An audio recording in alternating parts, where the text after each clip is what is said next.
먼 미국 땅에서 자식들을 잘 키워내고 열심히 사신 여러분들 정말 장하십니다.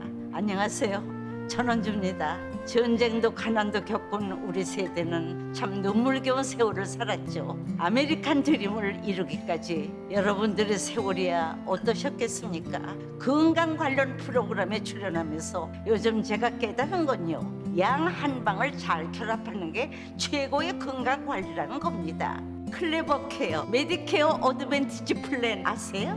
양방과 한방의 좋은 혜택들을 쏙쏙 뽑아서 제공해주는 똘똘한 플랜이더군요.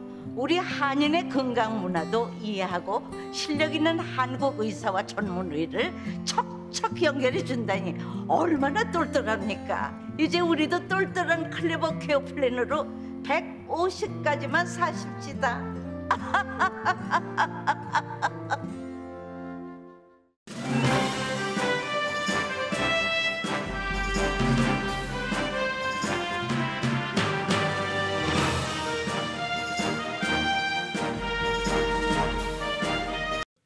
행복한 4월 마음 따뜻하게 보내세요. 라디오 서울이 함께합니다. 강혜신의 오늘의 미국.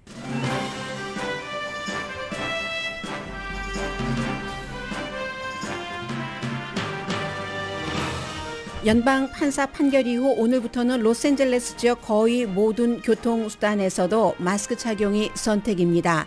그러나 질병통제국이 필요하다고 판단하면 연방 법무부가 판사 결정에 항소할 것이라고 밝혔습니다. 공공교통수단에서 마스크 착용 의무화 해제 판결에서도 미국은 분열됐습니다.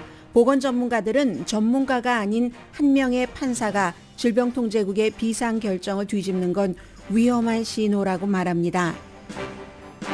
오클라호마주 도서관이 성적 콘텐츠를 금지한 데 이어 성인 로맨스 북클럽도 취소했습니다. 플로리다 주지사는 사회적 이슈에서 보수에 반대되는 의견을 내놓는 플로리다 명소인 디즈니랜드의 특별 지위를 없애려고 추진 중입니다. 워싱턴 DC에서는 세계 재무장관들이 모여 팬데믹과 푸틴의 전쟁 이후 위축되는 세계 경제를 살리기 위한 방안 마련을 하고 있습니다. 러시아에 항복하라는 최후 통첩을 마리우폴 우크라이나 군대는 받아들이지 않았습니다. 철강소 지하에서 러시아 포탄을 피하면서 최후의 결전을 맞을 우크라이나군 사령관은 몇 시간이 아니면 오늘이 우리 생명의 마지막 순간일 수 있다고 페이스북에 알렸습니다. 러시아의 돈바스 전투는 결국 서방 세계가 우크라이나군에 중무기를 얼마나 지원할지에 달린 것으로 보입니다. 넷플릭스가 10년 넘어 만에 처음 구독자가 줄어들자 월스트리트에서도 웨이크업콜이 됐습니다. 온라인으로 드라마 등을 보는 스트리밍 서비스 업체의 판도가 바뀌는 걸 뜻합니다. 성전환한 학생의 대명사를 부르지 않아 대학에서 해고당한 교수가 대학을 고소해서 40만 달러를 받게 됐습니다. 여러분 안녕하십니까? 오늘의 미국 강혜신입니다. 사실 미국 뉴스 가운데서 급박하게 더 많이 집중적으로 탑으로 보도하는 것은 우크라이나 사태지만 저는 조금 뒤로 미루고 미국 내부 문제부터 좀 전해드리겠습니다.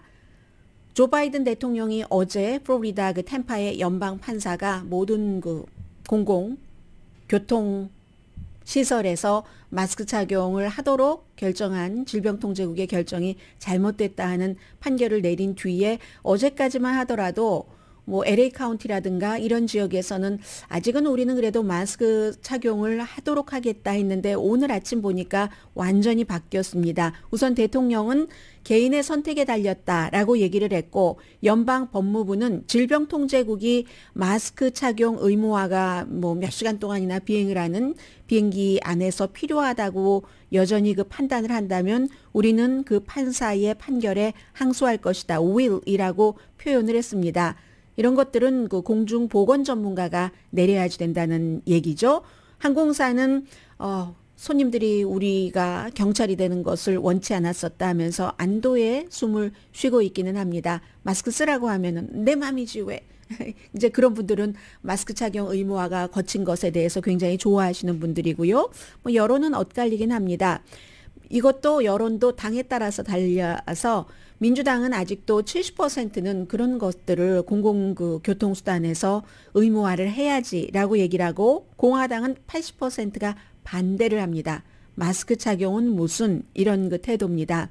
백신 접종을 받은 사람이나 백신 접종을 받지 않은 사람이나 나이 드신 분들 가운데서는 그래도 뭐 지하철, 버스, 공기도 잘 통하지 않는데 비행기 안에서는 아직은 마스크 착용을 해야지 된다는 여론이 높기는 합니다. 기저질환 있는 분들도 마찬가지고요. LA 공항도 마스크 착용 여부는 각자가 알아서 하십시오. 이제 공항 밖에서 또 그렇게 하라고 했고, 할리우드에 있는 뭐 버뱅크 공항, 롱비치, 오렌지 카운티는 뭐 당연하죠. 좋다 하고 이제 좌뇌인 공항 같은데 모든 것 다 없앱니다. 오클랜드, 샌프란시스코, 샌호세, 뭐 샌디에고 국제공항 전부 마찬가지고, 로스앤젤레스는 아직 뭐 확진자도 많고 하는데도 메트로링크도 열차역에서 마스크 착용이 필수가 아니라고 확인했습니다. 그리고 샌가브리엘이나 그 포모나 그쪽 운행하는 푸틸 교통국도 마찬가지고요. 샌프란시스코의 미니스퍼 뭐 이런 것인가요? 그 시스템은 아직 그대로인데 제가 방송 들어오기 전까지는 뭐 최종적인 결정을 내리지 않았다. 샌프란시스코 바트도 마찬가지로 결정 내리지 않았다고 하고요. 필라델피아나 뉴욕 공항에서는 여전히 그 공항 내부 시설에서 본인의 입을 가려야지 됩니다. 코도 가려야지 됩니다. 그런데 이제 이게 말씀드린 대로 미국의 여러 가지 그 정치적인 것을 반영하는 것이기도 한데, 어제 말씀드린 그 캐서린 미셸 판사가 뭐 33살로 무척 젊고 판사 경험도 많지 않은데 연방 대법원에서는 가장 보수적인 클래런스 토마스 대법관의 석이었고, 트럼프 전 대통령이 딱 이 사람을 경험도 부족한데 그것보다 훨씬 보통 다른 사람들이 연방 판사로 지명받을 때에 비해서 훨씬 적은 경력으로 재판 2번밖에 안 했는데 하루짜리 재판 이렇게 종신직인 연방 판사에 올려놨습니다. 그리고 그의 남편도 국토안보부에서 굉장히 높은 지위에 있었던 사람입니다. 변호사협회가 그러니까 자격이 없다고 판단을 했었고요. 하는데 지금 보건 전문가들이 뭐라고 얘기를 하냐면, 위생이라는 이 개념을 판사의 그냥 상식선에서 해석을 했는데 그렇게 판결문에 59페이지짜리인데 중간에 보면은 써 있답니다. 마스크를 써봤자 뭐 바이러스 한두 방울을 가두는 것밖에 안 되는데 질병통제국이 이걸 꼼꼼히 다 2단계를 거쳐서 한 게 아니기 때문에 과정에 문제가 있고 과잉 권력을 쓴 것이다라고 했는데, 보건 전문가들은 그건 비상사태, 공중보건의 비상사태를 잘 모르는 판사가 하는 얘기다 하면서, 질병통제국의 결정이 이렇게 허망하게 한 사람의 연방 판사에 의해서 뒤집히고 만다면, 그러면 앞으로도 질병통제국이 어떠한 것을 일하는데 권위라든가 이런 것에 문제가 있을 수밖에 없는 것이다. 뭐 이런 지적들 많이 하고 있습니다. 그러나 전반적으로는 어제 말씀드린 것처럼 이제는 대체적으로는 마스크 쓰는 것도 좀 자율적인 판단에 많이 맡기는 것 같고요. 그렇지만 한국 분들이 상식적으로 생각할 때는 여러분들께서 버스를 타신다거나 뭐 오랜 시간 동안, 짧은 시간도 마찬가지죠. 아무래도 위험을 줄이는 게 낫겠죠. 열차도 그렇고, 더군다나 비행기 안에서 뭐 서부에서 동부에 있는 딸을 보러 간다든지 할 때 한국 분들 가운데서는 마스크 착용하시는 분들이 많으실 것 같은데, 그분은 건강하시더라도 주변에 꼭 우리 가족이 아니더라도 함께 일하는 사람 가운데서 내가 모르고 있었던 뭐 기저질환 같은 것을 갖고 계시는 분들도 계시니까, 그런 때는 상식적으로는 사실은 마스크를 쓰는 게 더 좋다 하는 게 보건 전문가들의 전반적인 입장인 것 같습니다. 그렇지만 로스앤젤레스는 아니지만 캘리포니아의 그 유명한 뭐 코첼라 페스티벌도 지금 몇 년 만에 처음 열리고 있잖아요. 그래서 지난주에 이어서 이번 주에도 열릴 그 정도로 이제는 좀 미국이 오픈된 것은 사실입니다.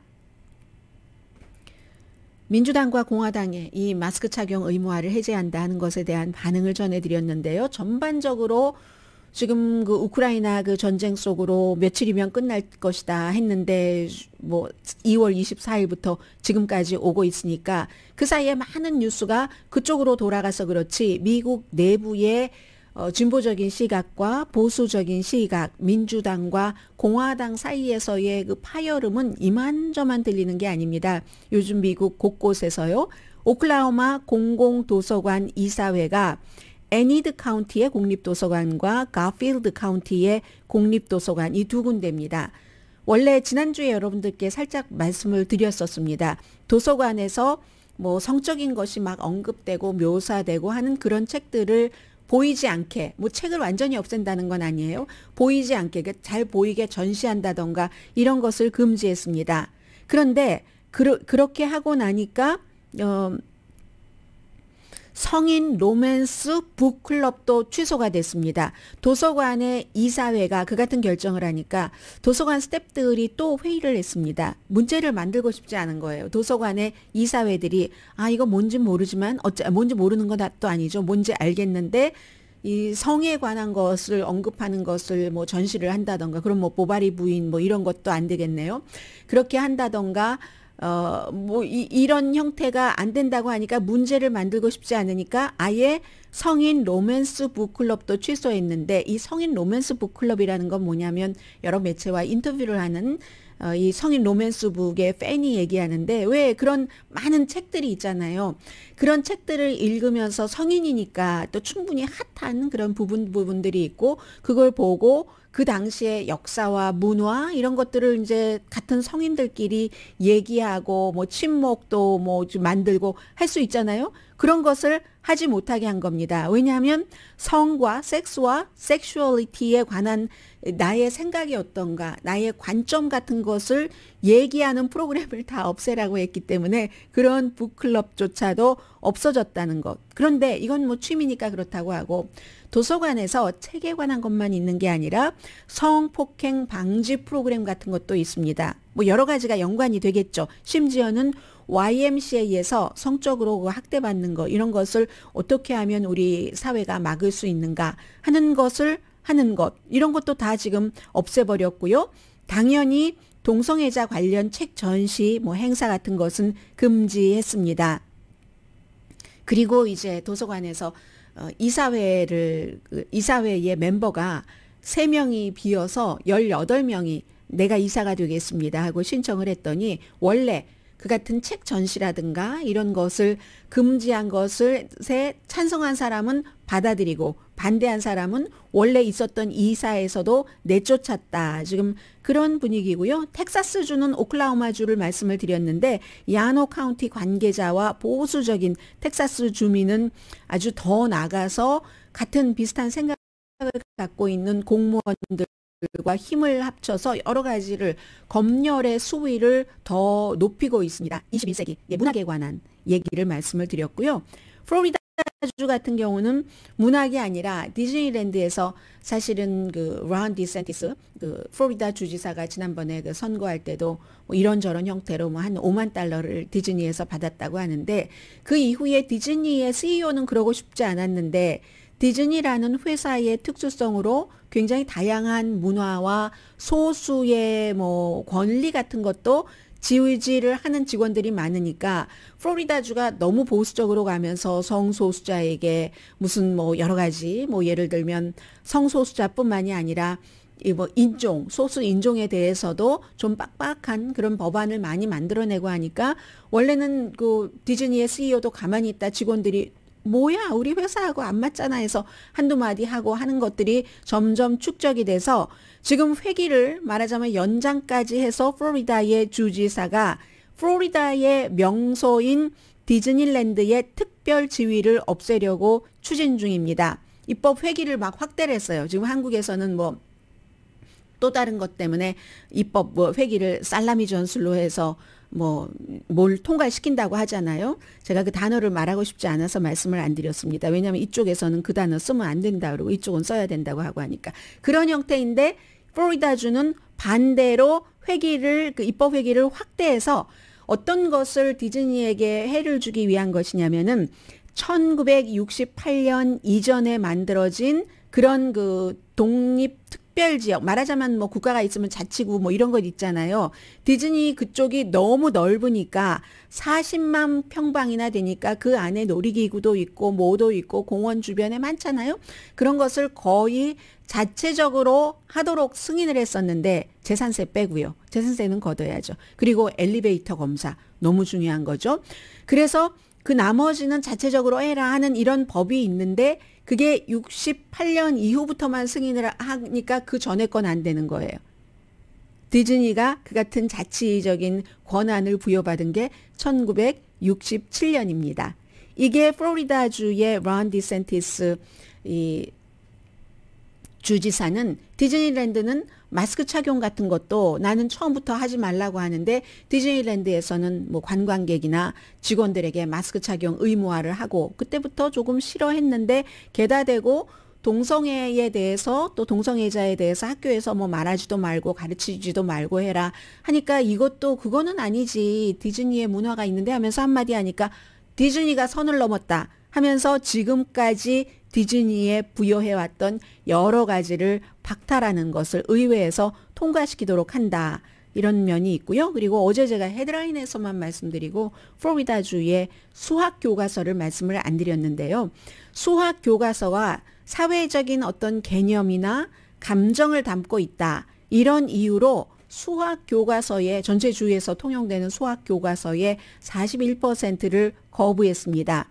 132권 가운데서 그 54권 이상을. 그런데 이게 말하자면 사회 감정적인 개념을 담고 있다 하는데 가장 중요한 것은 비판적인 이 인종 이론 같은 거. 뭐 예를 들면 수학에도 그 응용 문제가 있기 때문에 뭐 어느 농지에서 일을 하고 있는 누가 뭐를 어떻게 했는데 그 농장주가 어떻게 해서 이게 이렇게 됐을 때 수학적으로 어떤가 뭐 이런 것에 다 사회적인 개념 노예제 같은 것들이 들어가 있다는 그런 그 얘기인 겁니다. 해서 킨더가든부터 5학년까지 수학 교과서는 71%를 이거 안 된다. 그런데 그 71%의 교과서가 이미 공공교육 시스템에 의해서 승인받은 겁니다. 그런데도 응용 문제 등등의 이런 것들이 포함되어 있어서 학생들을 무의식 중에 세뇌시킨다 하는 거죠. 6학년에서부터 8학년까지 교과서 20% 거부했고 9학년에서 12학년까지의 교과서 35%가 거부됐습니다. 플로리다 이제 교육 커미셔너 가운데 리처드 코코런이라는 분이 계시는데 이분이 아주 앞장서서 이 일을 했고요.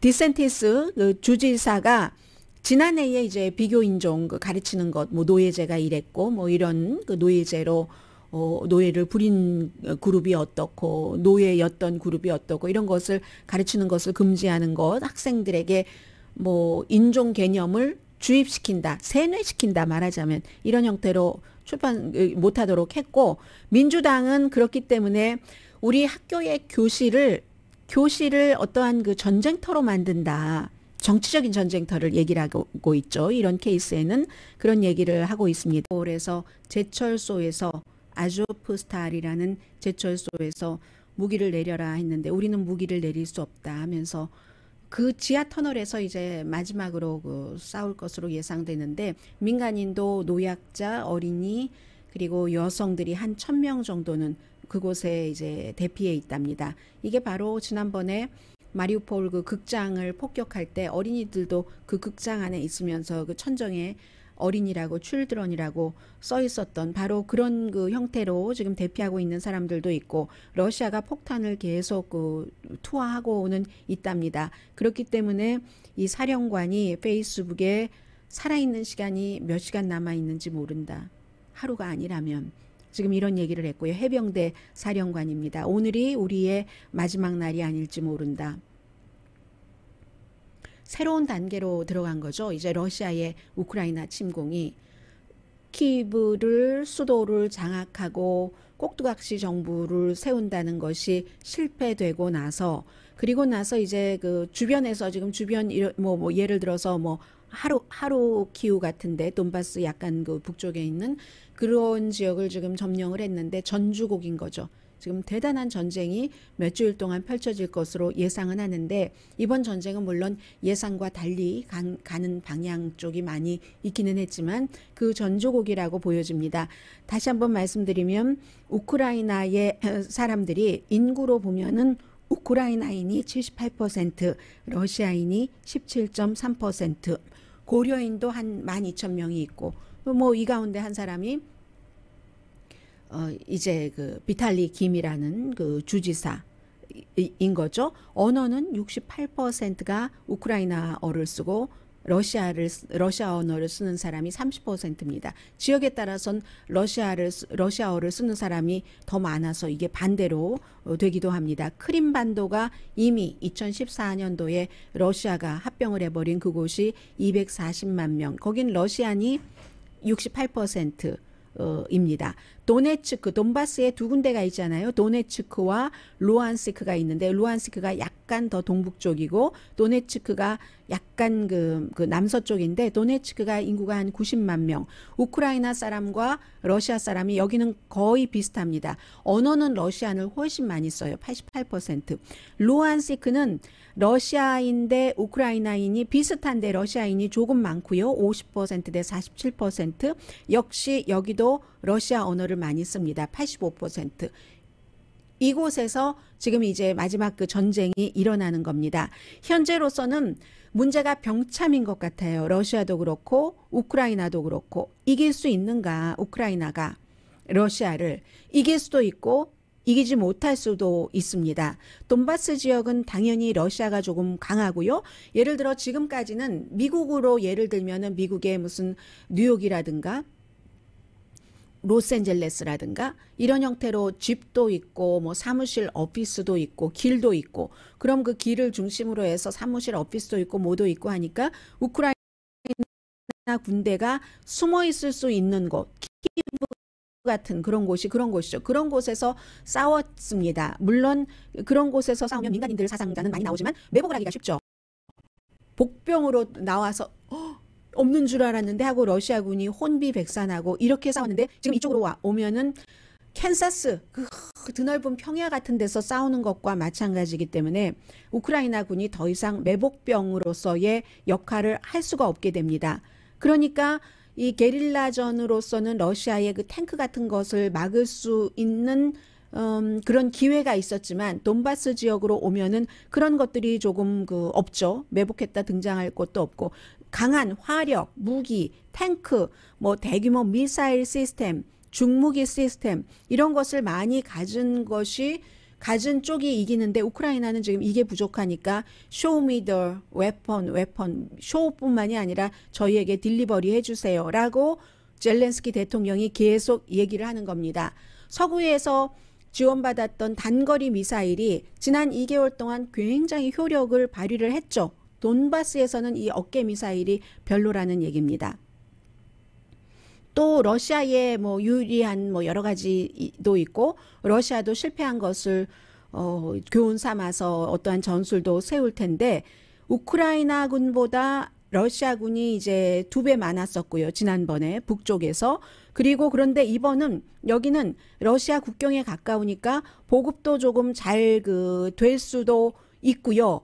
그리고 또 그 러시아 군대들이 이쪽 돈바스 지역을 굉장히 잘 알잖아요. 또 새 장군인 시리아에서 사람들 막 죽이고 했었던 그 사람이 시리아에서의 그 목표를 끝내고 돈바스 지역으로 왔었습니다. 그래서 이제 그 알렉산드르 드보르티코프가 2016년부터 돈바스를 관할하고 있기 때문에 이 사람이 지금 어떻게 하느냐에 따라서 달라지고 돈바스의 여론 자체가 워낙에 러시아 쪽에 가까웠으니까 그러나 이건 또 모릅니다.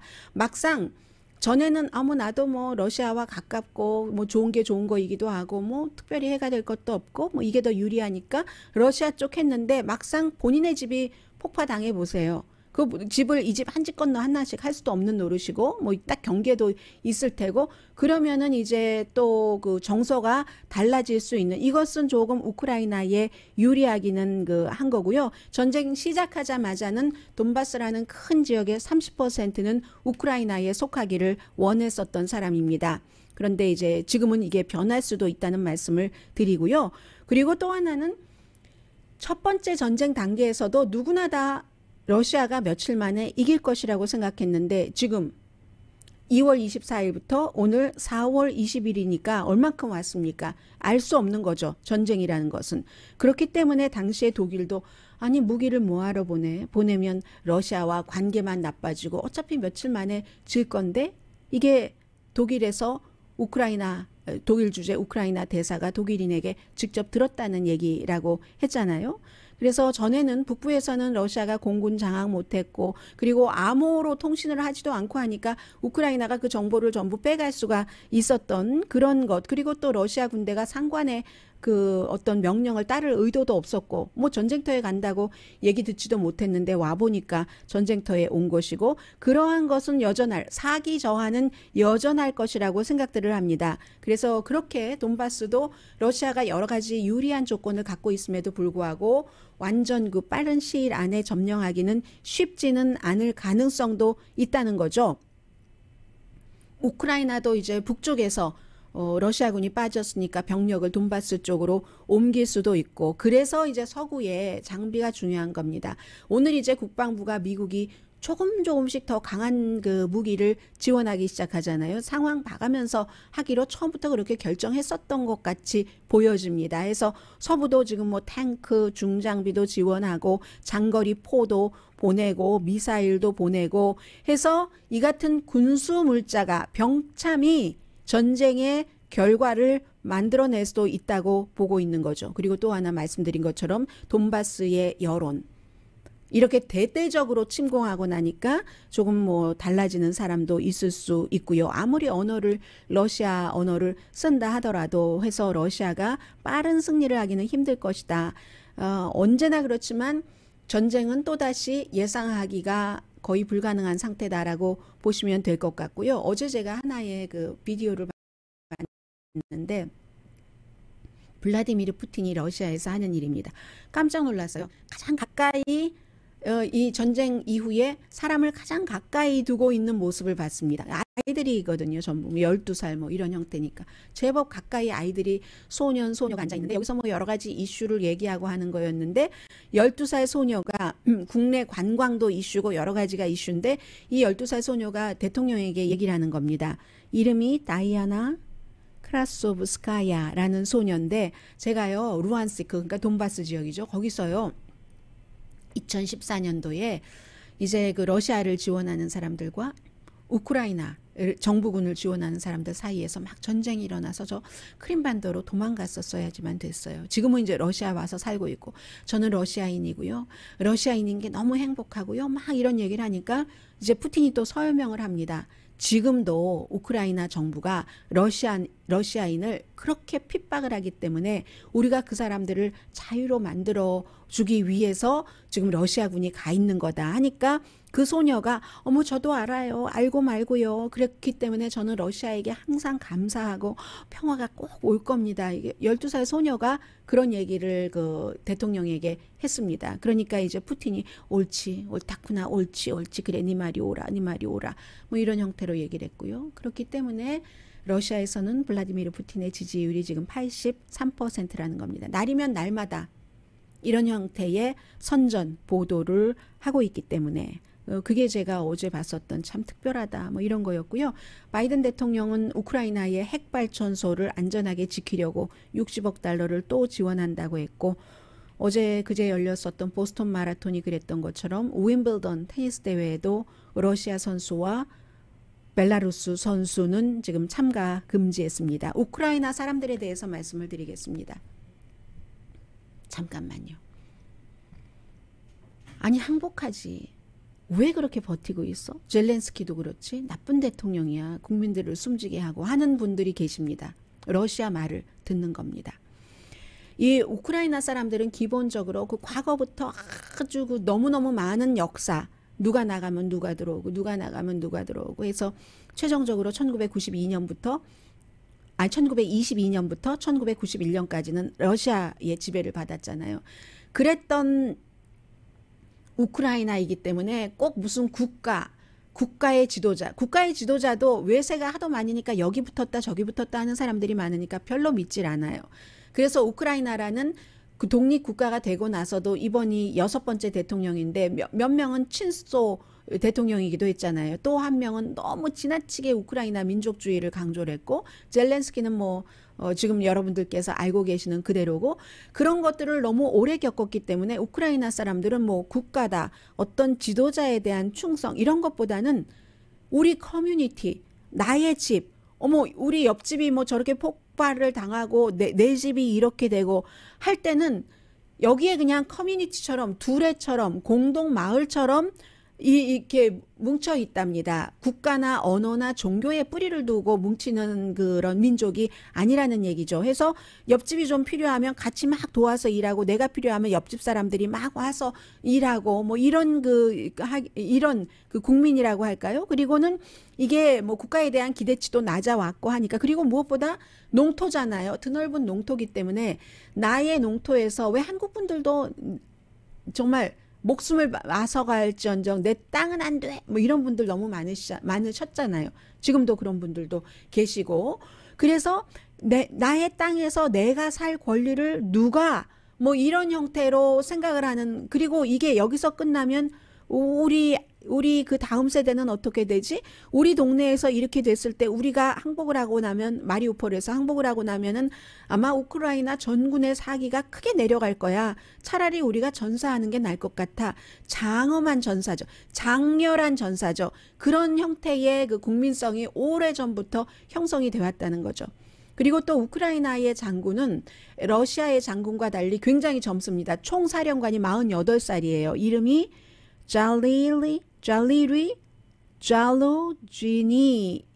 잘루지니라는 총사령관인데, 이 총사령관은 러시아군에서 일한 적이 없는 사람입니다. 우크라이나 사람 가운데서 러시아와 커넥션 있는 사람이 많잖아요. 심지어 젤렌스키 대통령도 코미디언 할 때 모스크바에서 돈 많이 벌었죠. 인기도 많이 얻고.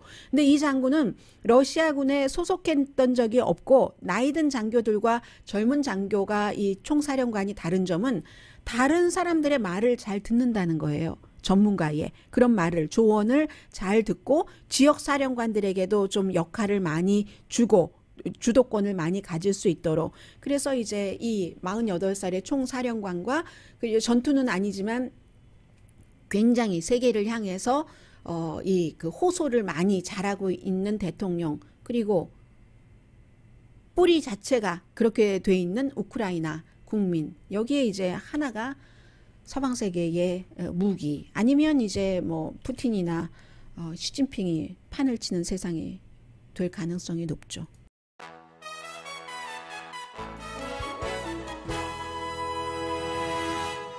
라디오 서울 방송 오늘의 미국 듣고 계십니다. 네, 저희 라디오 서울 방송 유튜브가 잠깐 안 됐었습니다. 그런데 지금은 다시 유튜브가 되니까 유튜브가 더 편하신 분들은 유튜브에 접속을 해서 오늘의 미국을 시청하실 수 있다는 것 말씀드립니다. 그리고요, 자, 경제적인 뉴스를 좀 말씀드려야지 되는데, 지금 워싱턴 DC에서 자넷 옐런 그 미국의 재무장관 뭐 기조 연설했고요. 매년 봄에는 워싱턴 DC의 뭐 세계은행, 그리고 국제통화기금, 뭐 정책 입안자들과 재무장관들이 모여서 세계의 경제를 어떻게 할 것인가를 논의를 하죠.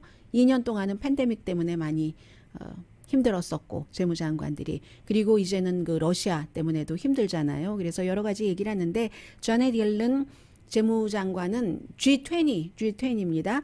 G20에 러시아가 속하기 때문에 러시아 관계자가 등장하는 세션에는 나는 가지 않겠다는 것은 이미 그 얘기를 했고요. 그리고 뭐 어제 세계적인 그 경제 전망 나온 것이 여러 가지 이유로 원래보다도 훨씬 뭐 국제통화기금 같은 데서도 인플레이션은 높아지고 예상했었던 것보다 성장률은 낮아질 것이다. 인플레이션은 한 가지 숫자만 말씀드릴게요. 결국은 세계 경제 성장이 3.6%에 머무를 것이다 라는 것. 그런데 이것도 어떤 것을 바탕으로 한 거냐면, 우크라이나가 전쟁에서 이겨야지 되고, 그리고 러시아가 지금 그 정도의 그 제재를 받고 있을 때, 그리고 팬데믹은 사라진다고 할 때 그 정도가 된다는 겁니다. 그래서 지금 그런 일들이 있고요. 그리고 지금 넷플릭스 같은 경우가 여러 가지를 보여주는데, 2022년 첫 분기에 3개월 동안에 그 구독자가 20만 명이 줄어들었답니다. 이건 아무것도 아니에요. 2, 4분기에는 200만 명이 줄어들 것으로 예상을 하고 있거든요. 월스트리트에서는 놀랐고, 왜냐하면 그동안 몇 년 동안 계속 앞으로 텔레비전을 이렇게 텔레비전 저런 것 없이 뭐 집에 누가 와서 하고 하는 것 없이 인터넷을 기반으로 한 스트리밍, 그걸 인터넷으로 보는 걸 스트리밍 서비스라고 하잖아요. 그 스트리밍 서비스가 대세일 거야 했는데 딱 꺾여버린 겁니다. 어제도 주식시장 20% 이상 줄어들었고 연초보다 40% 지금 내려갔습니다. 그랬는데 왜냐하면 확장 능력의 가치를 많이 뒀었기 때문에. 그런데 이게 딱 벽에 부딪히고 만 겁니다. 여러 가지 이유가 있죠.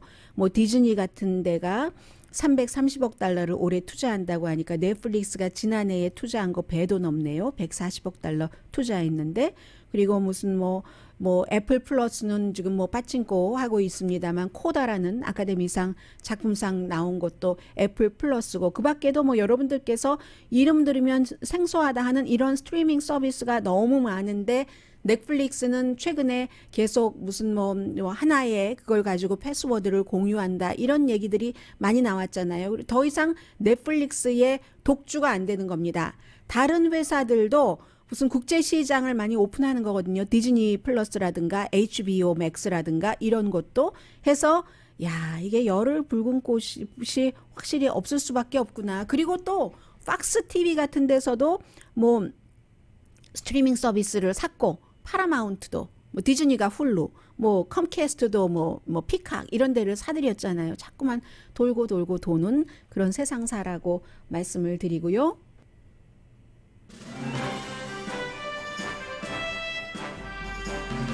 오늘의 미국은 건강하고 아름답게 유한 건강생활 셀리온, 전문가가 추천하는 이민법, 가정법 전문 재인정 종합법률사무소, 코지다운 갤럭시 이불은 잠이 솔솔 오게 하는 기능성 거위털 이불, 거위털 이불 전문회사 코지다운, 친절하고 자세한 상담으로 절개를 최소화하는 복강경 수술 전문 장지아 외과, 매일 아침 재래식으로 직접 만드는 검정콩 생순두부 수라원 순두부, 떨맞이 울세라 MRT 특별 패키지로 여러분의 아름다움을 지켜드리는 미러클 레이저 클리닉, 차원이 다른 샴푸형 흰머리 염색약 수화연을 핫세일 중인 한국 홈쇼핑 공동폰이었습니다. 10시에 좋은 아침 좋은 하루 방송됩니다. 네, 오하이오주 남부에 있는 쇼니 주립대학교 교수님 학생의 얘기를 전해드립니다. 이 교수님이 철학과 교수신데 2018년도에 성전환을 한, 여자로 전환한 학생이에요. 얘기를 하는 도중에 그 여자, 쉬 이런 대명사를 부르지 않고 선생님 뭐 이런 형태로 불렀었대요. 그러니까 강의가 끝나고 이 학생이 나를 쉬로 불러달라 했더니 안 했고, 학생이 선생님을 고소를 했고, 그러자 학교가 선생님을 해고했습니다.